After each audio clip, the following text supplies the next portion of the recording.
Hi everyone.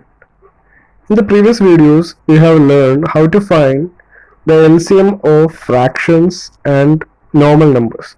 In this video, we are going to learn the specific tip or the specific trick to find the LCM of decimals.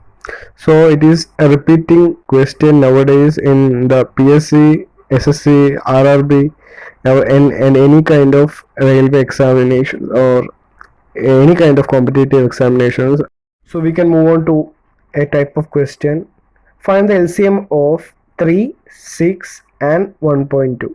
So the first step is to write the question as it is 3, 6 and 1.2. The next step is crucial because we want to, how many decimal places are there to the maximum? Only one decimal place. So we want to make all these numbers to one decimal place. Even these numbers does not contain decimal places. So 3.0, 6.0, we can write it like that, and 1.2. And the next step is to write the number by erasing the points in between them. So 30, 60 and 12. So we want to find the LCM of these number now. So how can we find the LCM of this number? So first of all, we want to prime factorize these numbers. So 30, 60 and 12. How can we prime factorize it?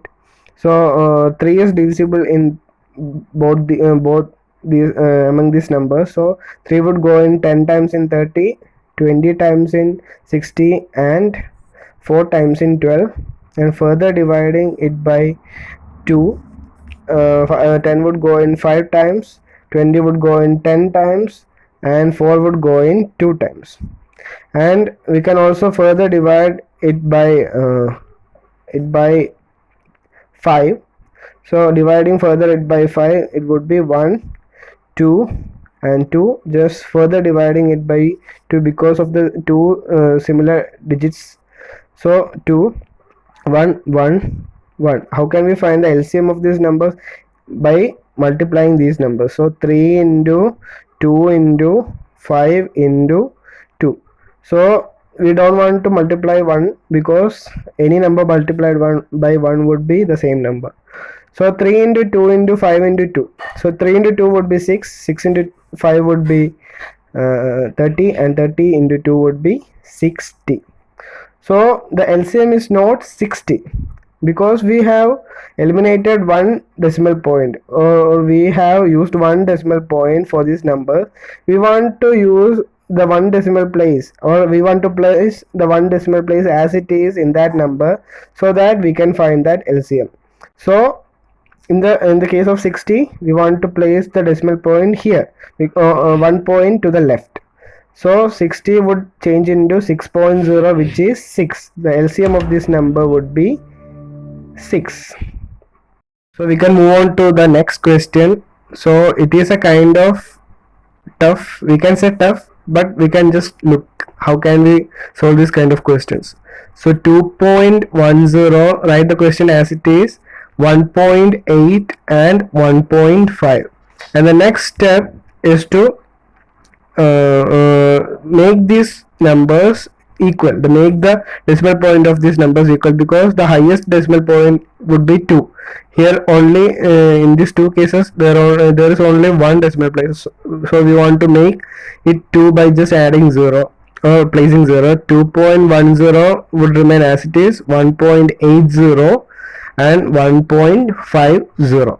So writing this number by leaving the point, so it would be 210, 180 and 150. How can we find the LCM of these numbers? Just cutting off these zeros, we don't want these zeros. So 21, or we can just add this, write the zeros here, 180 and 150.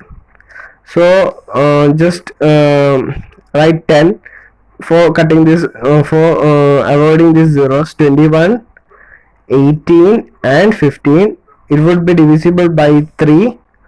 3 would go in 7 times, for 6 times and 5 times. So by multiplying these numbers, we would get the LCM of 2.10, 210, 180 and 150. So LCM would be 10 into 3 into 7 into 6 into 5. So what would be the LCM? 10 into 3 would be 30, 30 into 5 would be 30 into 5 would be 150, 150 into 6 would be 0, 0 3 carry, 900, 900 into 7 would be 6300. 6300 would be the LCM of these numbers: 210, 130 and 150. For example, we can also check once more. 10 into 6 would be 60, 60 into 3 would be 180, 180 into 5 would be 9004 carry, 900, 900 into 7 would be 9 into 7 would be 63 and 2 zeros. So we want to know what would be the LCM of these numbers. So 2.10, 1.8 and 1.5. So we have made these numbers equal by adding, by making the decimal places 2. So we want to also apply it to the answer. So from the left side, 2 decimal places back, you want to put point here. So 63 would be the answer of this the LCM of these numbers. So there is an exercise question for you all. Try to find out the LCM of 3.6, 7.2 and 18. So I hope you enjoyed this video.